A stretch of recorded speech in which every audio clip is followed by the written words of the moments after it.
Hello friends, my name is Riyashree. Welcome to my YouTube channel. आज का topic human blood है। इस video में हम ह्यूमन ब्लड के फंक्शंस और उसके डिटेल्स के बारे में करेंगे। तो सबसे पहले कुछ पॉइंट्स। स्टडी। सबसे पहले ह्यूमन ब्लड की study. The study of human blood is called haematology. Study of human blood is called haematology. Then the doctor of human blood, जो डॉक्टर ह्यूमन ब्लड के होते हैं उसे हम कहते हैं हेमेटोलॉजिस्ट। क्या कहते हैं? हेमेटोलॉजिस्ट। अभी यदि कोई इंसान को ब्लड डिजीज है या फिर कोई ब्लड में इन्फेक्शन है तो फिर वो डॉक्टर के पास जाएगा। कौन से डॉक्टर के पास जाएगा? हेमेटोलॉजिस्ट के पास जाएगा। ठीक है। Then blood is a liquid connective tissue. Blood जो है ना वो लिक्विड कनेक्टिव टिश्यू है। अभी कनेक्टिव टिश्यू कैसे है? क्योंकि वो ऑर्गन टू ऑर्गन कनेक्ट करता है और वो लिक्विड है, इसलिए liquid connective tissue. Then blood is a mesodermal organ. Blood जो है वो मेसोडर्मल ऑर्गन है। अभी जो माँ के पेट में जो बच्चा होता है वो बना होता है 3 लेयर्स का। उनको हम क्या बोलते हैं? उन 3 लेयर्स को हम बोलते हैं जर्म लेयर। क्या बोलते हैं? Germ layer. अभी जर्म लेयर में भी 3 लेयर्स होते हैं। One is ectoderm layer. Ectoderm layer जो होता है वो आउटर लेयर होता है। As you can see the image, ये जो ब्लैक वाला पार्ट है, ब्लैकिश पार्ट, ये एक्टोडर्म लेयर है। देन मेसोडर्म लेयर जो है वो reddish part, the reddish part. And जो ब्लू पार्ट आपको दिख रहा है वो है एंडोडर्म लेयर। आई होप आपको इतना समझ आ गया होगा। तो अभी आगे बढ़ते हैं। मैंने आपको बताया था ब्लड जो है वो मेसोडर्मल ऑर्गन है। अभी जो ब्लड जो है वो मेसोडर्मल ऑर्गन है, लेकिन ब्लड के साथ हार्ट भी मेसोडर्मल ऑर्गन है। तो heart and blood are mesodermal organ. Okay. Then adult male. अभी एडल्ट मेल को देखें तो एडल्ट मेल में 5 to 6 लीटर ब्लड होता है। कितना होता है? 5 to 6 लीटर ब्लड प्रेजेंट होता है एडल्ट मेल में। एंड एडल्ट फीमेल में 4 to 5 लीटर ब्लड प्रेजेंट होता है। ठीक है।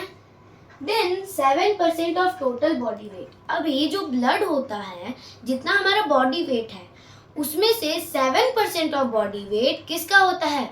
ब्लड का होता है। 7% ऑफ बॉडी वेट होता है ब्लड का। ठीक है।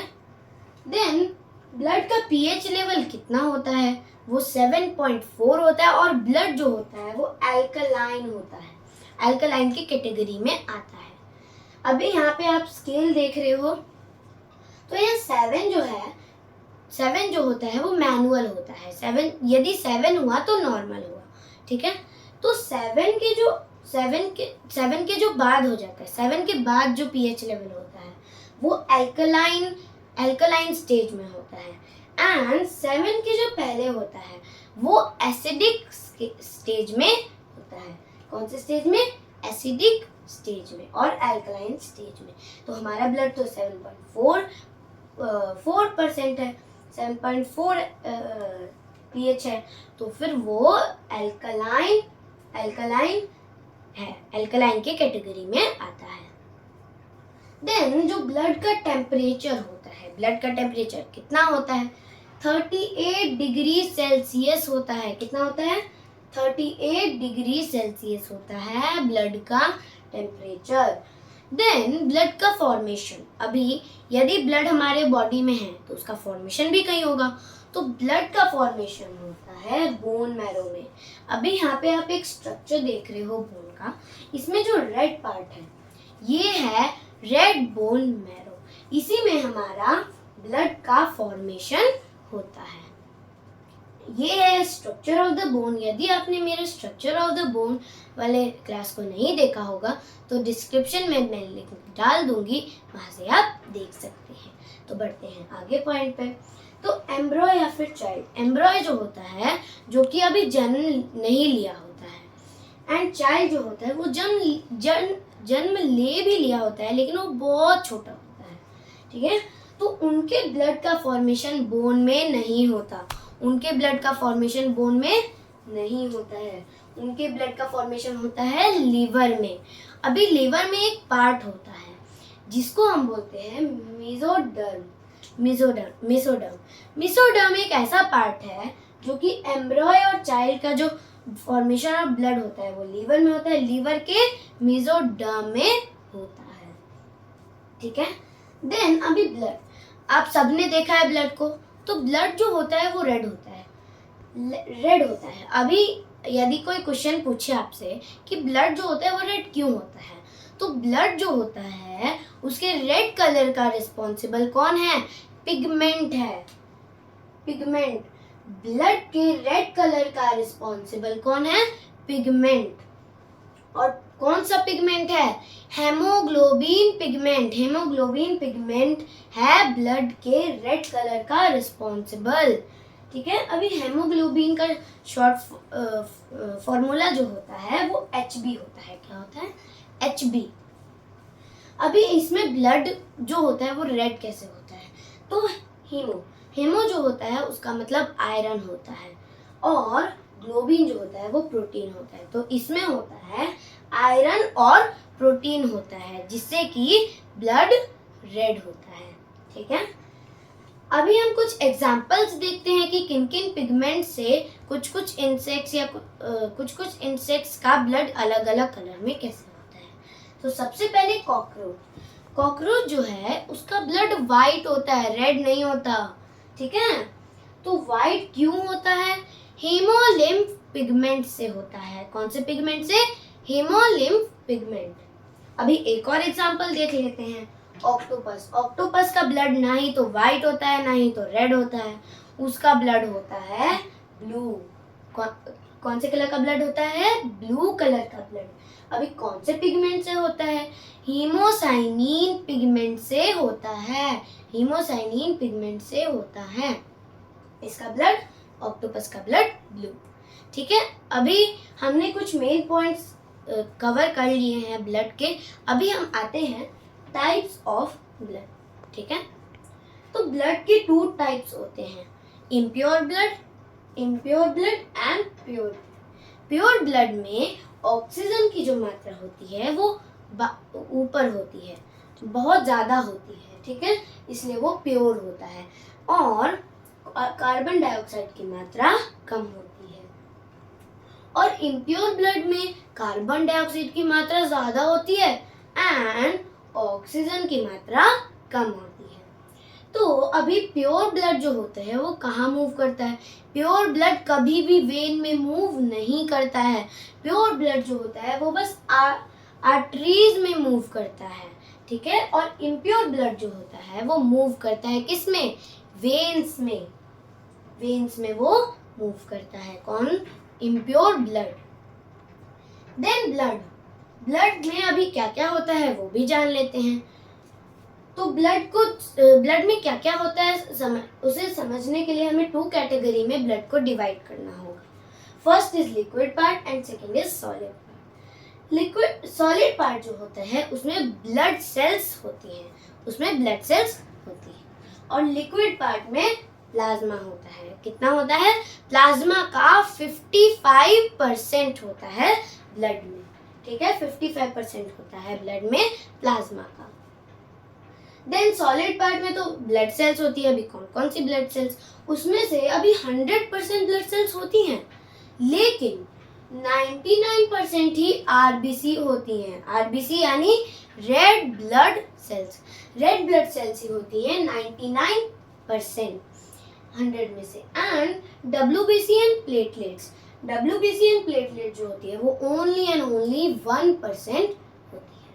अभी इनके लिए तो 100% है, लेकिन ब्लड सेल्स में से 45% ही हमारे ब्लड में प्रेजेंट होता है, ठीक है। देन अभी हम एक एक करके इनको पढ़ते हैं। तो सबसे पहले हम लिक्विड पार्ट को पढ़ते हैं जो कि है प्लाज्मा। तो प्लाज्मा, जो ब्लड में जो प्लाज्मा है वो लिक्विड है, वो लिक्विड पार्ट है ना, मैंने आपको यहाँ पढ़ा है कि लिक्विड पार्ट में प्लाज्मा आता है, तो प्लाज्मा जो है वो लिक्विड पार्ट है। अभी प्लाज्मा का कलर होता कैसा है? प्लाज्मा का कलर होता है पेल येलो प्लाज्मा का कलर होता है। अभी मैंने आपको बताया कि जैसे कि ब्लड के रेड कलर का रिस्पॉन्सिबिलिटी कौन ले रहा है? पिगमेंट। तो वैसे ही पेल येलो का रिस्पॉन्सिबिलिटी लेता है एक पिगमेंट। उस पिगमेंट को हम बोलते हैं बिलीरुबिन पिगमेंट। और बिलीरुबिन पिगमेंट जो होता है वो फॉर्म होता है, किससे फॉर्म होता है? लिवर से, formed by liver. Bilirubin is formed by liver, ठीक है। देन अभी यदि हमारे बॉडी में बिलीरुबिन बहुत ज्यादा हो गया, एक्सेस अमाउंट ऑफ बिलीरुबिन हो गया, तो फिर हमें एक बीमारी हो जाएगी, डिजीज हो जाएगी। कौन सी डिजीज, कौन सी बीमारी? जॉन्डिस बीमारी हो जाएगी। और इसमें होता क्या है? जॉन्डिस बीमारी में होता यूं है कि बॉडी जो होता है वो येलो में कन्वर्ट हो जाता है। जैसे कि अभी स्किन कलर है, यदि हमें ये जॉन्डिस बीमारी हो गई तो फिर जो हमारा जो ह्यूमन बॉडी है वो येलो कलर में कन्वर्ट हो जाएगा, येलो कलर बन जाएगा, येलो कलर में दिखाई देगा, ठीक है। देन अभी हम कुछ कंपोनेंट्स पढ़ते हैं प्लाज्मा के। तो कंपोनेंट्स ऑफ प्लाज्मा, अभी प्लाज्मा में 3 कंपोनेंट्स होते हैं, वाटर, ग्लूकोज एंड प्रोटीन। अभी हम इसके परसेंटेज देख लेते हैं कि प्लाज्मा में ये सब कितने परसेंटेज में प्रेजेंट होती है। तो वाटर जो होता है वो 92% प्रेजेंट होता है, किसमें? प्लाज्मा में। देन ग्लूकोज, अभी हम ग्लूकोज की बात करें, ग्लूकोज होता है ओनली एंड ओनली 1% प्रेजेंट होता है ग्लूकोज प्लाज्मा में, है ना। देन प्रोटीन जो होता है वो 7% प्रेजेंट होता है, 7% प्रेजेंट होता है प्लाज्मा में। अभी कुछ टाइप ऑफ प्रोटीन होती है प्लाज्मा में, तो अभी हम उसके बारे में भी देख लेते हैं। तो बहुत सारे टाइप के प्रोटीन होती है, लेकिन हम कुछ मेजर 5 टाइप के प्रोटीन पढ़ेंगे। तो first is globulin, second is albumin, third is thrombin, fourth is fibrinogen, fifth is fibrin, ठीक है। तो हम इसके फंक्शंस पढ़ लेते हैं। तो ग्लोबुलिन जो है वो एक ऐसा प्रोटीन है जो कि फॉर्म करता है एंटीबॉडीज को वो फॉर्म करता है, ठीक है। और एंटीबॉडीज जब हमारे बॉडी में फॉर्म होंगी तो क्या होगा? इम्यूनिटी बूस्ट होगा। इम्यूनिटी क्या होगा? बूस्ट होगा, ठीक है, इम्यूनिटी बूस्ट होगा। तो इतना है ग्लोबुलिन का। इसके बाद हम आ जाते हैं एल्बुमिन। तो एल्बुमिन जो होता है वो आयंस को बैलेंस करता है। किसको? आयंस को। अब ions like sodium, potassium, magnesium and etcetera, ठीक है। तो ये एल्बुमिन जो होता है वो आयंस को बैलेंस करता है। देन थ्रोम्बिन, अभी थ्रोम्बिन, फाइब्रिनोजेन एंड फाइब्रिन, ये जो होते हैं ना वो क्या करते हैं? थ्रोम्बिन, फाइब्रिनोजेन एंड फाइब्रिन जो होते हैं वो ब्लड क्लॉटिंग का काम करते हैं। ये 3 प्रोटीन्स जो होते हैं वो मिलके 1 काम करते हैं, जो कि है ब्लड क्लॉटिंग। लाइक हमें कोई इंजरी हो जाता है, तो फिर जब हमें इंजरी हो जाता है तो फिर हमारा जो ये 3 प्रोटीन जो होते हैं वो ब्लड क्लॉट कर देते हैं, जिससे कि ब्लड बाहर निकल के वेस्ट ना हो जाए, ठीक है। तो ब्लड क्लॉट कर देते हैं जिससे कि ब्लड का लीक होना स्टॉप हो जाता है। आई होप आपको टाइप ऑफ ब्लड समझ आ गया होगा। देन मूव, अभी मैंने आपको लिक्विड पार्ट का प्लाज्मा तो पढ़ा दिया। देन सॉलिड पार्ट, अभी हम सॉलिड पार्ट की तरफ बढ़ते हैं। तो सॉलिड पार्ट जो होता है वो 45% होता है, प्रेजेंट होता है ब्लड में, और ये इसमें प्रेजेंट होती हैं ब्लड सेल्स। क्या होती हैं? Blood cells. अभी कौन कौन सी? RBC, WBC and platelets. अभी आरबीसी जो होती है ना वो मिलियंस में पाई जाती है, ब्लड में ना वो मिलियंस में पाई जाती है। और डब्ल्यूबीसी जो होती है वो 1000 में पाई जाती हैं, और प्लेटलेट जो होती है वो लाख में पाई जाती है। अभी कुछ क्वेश्चंस आते हैं एग्जाम में, लाइक लार्जेस्ट ब्लड सेल। अभी लार्जेस्ट ब्लड सेल्स कौन सा, तो वो होता है WBC। अभी यहाँ पे WBC जो होते हैं वो 1000 में पाए जाते हैं। तो 1000 में क्यों पाए जाते हैं और RBC मिलियन में क्यों पाए जाते हैं? तो जो WBC है वो 1000 में इसलिए पाए जाते हैं क्योंकि वो RBC से बड़े हैं। RBC एंड प्लेटलेट से दोनों से बड़े हैं, इसलिए ये लेस अमाउंट में पाए जाते हैं। किसमें? ब्लड में। ठीक है। Then smallest blood cell RBC। Smallest blood cell होता है RBC। अभी वो स्मॉलेस्ट होता है इसलिए वो मिलियंस में पाया जाता है। ठीक है। जैसे कि आप इस पिक्चर्स में देख सकते हो, जो WBC है वो प्लेटलेट्स एंड RBC से बहुत बड़ा है और प्लेटलेट जो है वो RBC से थोड़ा सा बड़ा है और RBC जो है वो बहुत छोटा है। ठीक है। देन अभी हम RBC के बारे में करेंगे। तो RBC is called erythrocytes. RBC जो होता है वो एरिथ्रोसाइट्स भी कहलाता है। अभी एरिथ्रोसाइट्स में एरिथ्रो का मतलब क्या? एरिथ्रो का मतलब होता है रेड एंड साइट्स का मतलब क्या होता है? सेल्स। तो एरिथ्रोसाइट्स यानी रेड सेल्स। कौन से रेड सेल्स? RBC जो होते हैं वो एरिथ्रोसाइट्स कहलाते हैं यानी रेड सेल्स कहलाते हैं। देन अभी RBC की डिस्कवरी किसने की? RBC की डिस्कवरी की एंटोनी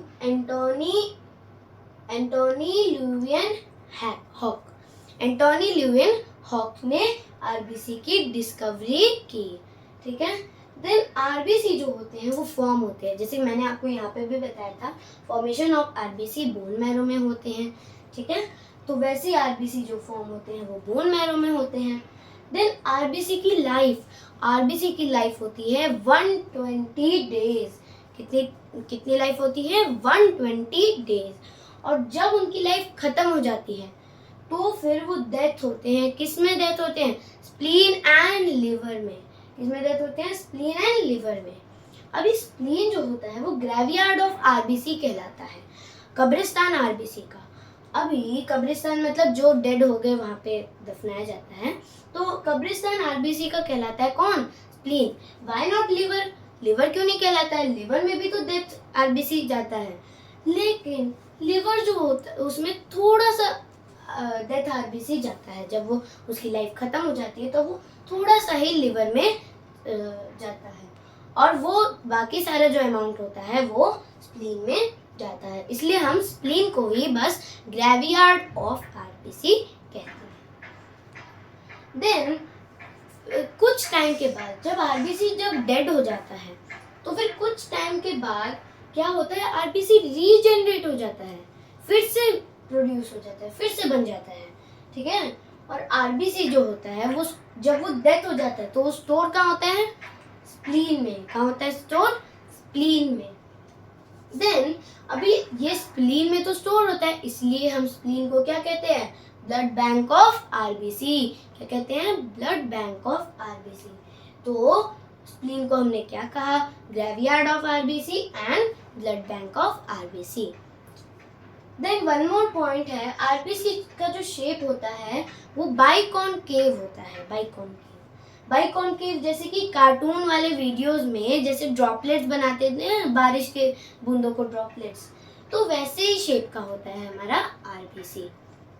ठीक है। अभी आई होप कि आपको RBC के कुछ फंक्शंस पता चल गया होगा। अभी हम RBC के और कुछ फंक्शंस पढ़ते हैं।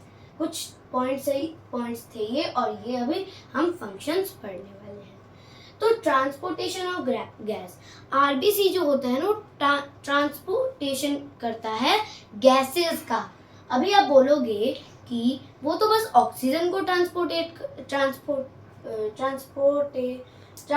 करता है, लेकिन वो CO2 को भी ट्रांसपोर्ट करता है। तो गैसेस ऑक्सीजन को 100% करता है, लेकिन CO2 को 75% ही ट्रांसपोर्ट करता है। अभी बाकी 25% कहाँ चला जाता है? वो H2O में मिक्स हो जाता है, मतलब कार्बन डाइऑक्साइड जो है वो H2O के पास चला जाता है, 25% H2O के पास चला जाता है। देन यहाँ पे यहाँ पे मैंने आपको हीमोग्लोबिन का फॉर्मूला बताया था HB। तो अभी हम HB का यूज़ करते हैं, कुछ फॉर्मूलाज का भी यूज़ करेंगे, शॉर्ट नेम या फॉर्मूला। ठीक है, तो HB प्लस ऑक्सीजन। HB जो होता है, जो हीमोग्लोबिन होता है, वो O2 यानी ऑक्सीजन को कैरी करता है 100%। इसलिए ऑक्सीजन जो होता है वो हमारी बॉडी में ऑक्सीजन नहीं रहता, वो ऑक्सी हीमोग्लोबिन हो जाता है। क्या हो जाता है? Oxy haemoglobin. ठीक है, देन HB प्लस CO2। अब जो हीमोग्लोबिन होता है वो CO2 को भी कैरी करता है। कितना परसेंट? 75% को कैरी करता है। और इसका शॉर्ट फॉर्मूला है HbCO2। और जो मैंने आपको ऊपर बताया, जो HB प्लस ऑक्सीजन, जो HB जो होता है वो ऑक्सीजन को कैरी करता है 100%, उसका फॉर्मूला है HbO2। ठीक है, देन अभी 25% ऑफ CO2 जो होता है वो H2O के पास चला जाता है। अभी इसमें रिएक्शंस होती हैं, और रिएक्शंस होने के बाद एक एसिड का फॉर्मेशन होता है जिसको हम बोलते हैं कार्बोनिक एसिड। अभी इसका फॉर्मूला क्या है? इसका फॉर्मूला है H2CO3। क्या है? H2CO3। देन आई होप आपको इतना समझ आ गया होगा। अभी हम आगे पॉइंट में बढ़ते हैं। तो ह्यूमन, अभी ह्यूमन जो होते हैं जब वो डेड हो जाते हैं, तो फिर उनमें ऑक्सीजन की ट्रांसपोर्टेशन जो होती है ना वो स्टॉप हो जाती है, खत्म हो जाती है। ठीक है, ऑक्सीजन की ट्रांसपोर्टेशन स्टॉप हो जाती है।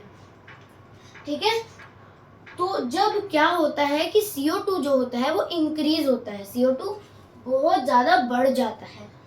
तो जैसे कि आपने देखा होगा कि जो डेड ह्यूमंस होते हैं उनमें उनका बॉडी जो होता है वो ब्लू होता है। वो क्यों होता है? क्योंकि CO2 की मात्रा जो होती है वो बढ़ जाती है।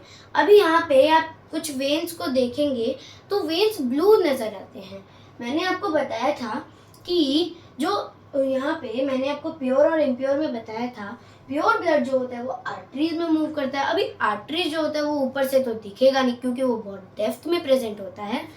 एंड इम्प्योर ब्लड जो होता है वो ब्लू होता है, इसलिए हमारे वेन्स जो होती हैं वो ब्लू नजर आती हैं। ठीक है, ब्लू नजर आती है। कौन? वेन्स, क्योंकि इसमें इम्प्योर ब्लड मूव हो रहा है जिसमें CO2 की मात्रा बहुत ज्यादा है ना। ठीक है, इसलिए जो बॉडी हो जाता है वो ब्लू हो जाता है क्योंकि इसमें ऑक्सीजन तो रहा नहीं। ठीक है, देन अभी जो RBC में ना कुछ डिजीज होती हैं। ठीक है, जब RBC डाउन हो जाता है, जब RBC बहुत कम हो जाता है, डिक्रीज हो जाता है, तो फिर डॉक्टर क्या कहते हैं? आप इरिथ्रोसाइटोपेनिया वाले स्टेज में हो, आप इरिथ्रोसाइटोपेनिया वाले स्टेज में हो। ठीक है, और इरिथ्रोसाइटोपेनिया वाले स्टेज में अमीनिया नाम की डिजीज होती है। ठीक है, अमीनिया। और अमीनिया को इसको इम्प्रूव करने के लिए, मतलब इसको इम्प्रूव करने के लिए आयरन रिच फूड हमें कंज्यूम करना होता है। कौन सा rich food? Iron rich food. अभी आयरन रिच फूड जैसे एप्पल, चुकंदर एंड लाइक एक्सेट्रा एक्सेट्रा। सो बहुत सारे फ्रूट्स हैं, बहुत सारे वेजिटेबल्स हैं जो कि आयरन रिच हैं, तो फिर उसे हमें कंज्यूम करना होता है इनेमिया को हटाने के लिए। ठीक है, इनेमिया को डिक्रीज करने के लिए, कम करने के लिए। देन अभी तो RBC डाउन होता है वो तो समझते हैं, लेकिन RBC जो होता है वो अप हो जाता है, बहुत बहुत ज़्यादा हो जाता है, तो भी हमें एक डिजीज हो जाती है। वो कौन सी डिजीज है? पॉलीसाइथेमिया। कौन सी डिजीज? पॉलीसाइथेमिया। इसमें होता क्या है? इसमें जो स्किन है ना, इसमें ब्लैक स्पॉट्स आ जाते हैं। इसमें क्या आ जाते हैं? Black spots. ठीक है, पॉलीसाइथेमिया जो होते हैं उसमें स्किन इफेक्ट होता है जिसमें ब्लैक स्पॉट्स आ जाते हैं जब RBC बहुत हाई हो जाता है। देन सिक्की सेल एनीमिया। सिक्की सेल एनीमिया ये जो है वो जेनेटिक डिजीज है। जेनेटिक डिजीज है। अभी जेनेटिक डिजीज, तो इसके बाद शेप, अभी इसमें जेनेटिक डिजीज है जो सिक्की सेल एनीमिया जो है वो एक जेनेटिक डिजीज है। इसमें होता क्या है, इसमें ना आरबीसी का ना शेप चेंज हो जाता है। क्या हो जाता है? क्या हो जाता है? शेप चेंज हो जाता है। शेप चेंज होता है आरबीसी का। और कौन से शेप में होता है? हाफ मून वाली शेप में हो जाता है। हाफ मून शेप में हो जाता है। इन image like this it is presented. इस इमेज में ऐसे होता है, आरबीसी का शेप ऐसे हो जाता है। देन जब ब्लड जो होता है वो डाउन हो जाता है, तो देखो इसमें क्या होता है कि ब्लड ना डाउन हो जाता है, ब्लड कम हो जाता है, डाउन हो जाता है। तो फिर हमें 2-3 मंथ्स में हमें ब्लड को बाहर से चढ़ाना पड़ता है। क्या करना होता है? ब्लड को हमें बाहर से चढ़ाना पड़ता है। ठीक है, आई होप कि आपको ये समझ आ गया होगा। ये था पूरा ह्यूमन ब्लड। आई होप आपको कि इसमें जो भी डाउट्स, जो भी लर्न करना था वो आपको क्लियर या फिर हो गया होगा। तो फिर मैं अगले क्लास में आपको WBC एंड प्लेटलेट्स के बारे में करवाऊंगी। तब तक के लिए टेक केयर, बाय।